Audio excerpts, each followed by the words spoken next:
Bonjour et bienvenue sur DigiSchool. Je suis Sophia Levin, votre professeure d'espagnol. Et aujourd'hui, nous allons parler de comment faire une lettre de motivation en espagnol. Allons-y.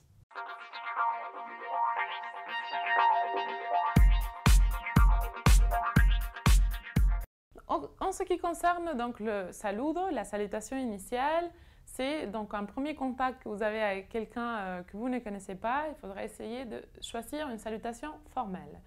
Donc pour la salutation formelle masculine, on va dire estimado.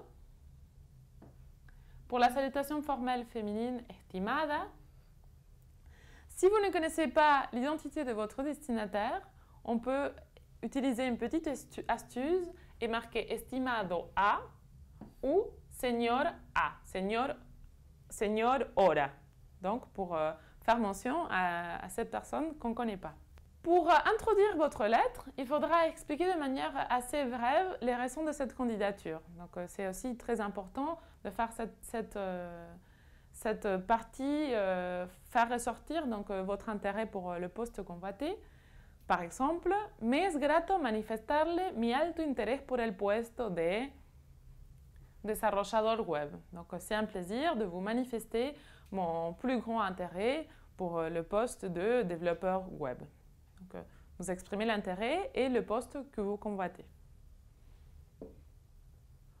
Ensuite, donc, nous arrivons au noyau de votre lettre de motivation que je vous conseille de diviser en deux parties. Une partie sur l'entreprise et une partie sur votre même parcours pour voir en quoi ces deux dimensions peuvent converger.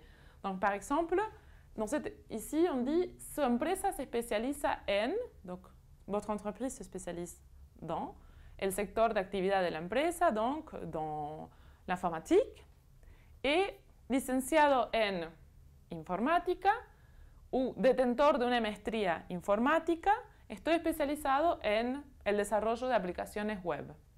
Si? Donc vous mettez bien en relation l'univers de l'entreprise et votre parcours.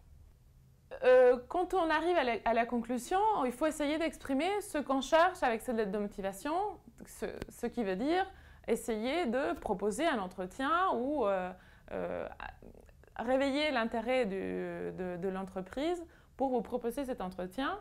Donc, espero tener una entrevista personal con usted para poder conocerle y hablar de mi interés en trabajar en su empresa. Donc, il espère pouvoir avoir un entretien pour rencontrer cette personne et pouvoir exprimer de vive voix ses motivations.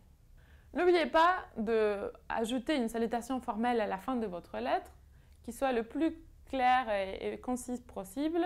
Par exemple, en espera de su respuesta, reciba un cordial saludo. En attente de votre réponse, je vous salue cordialement. N'oubliez pas non plus d'ajouter une signature à la fin, donc à droite généralement en bas.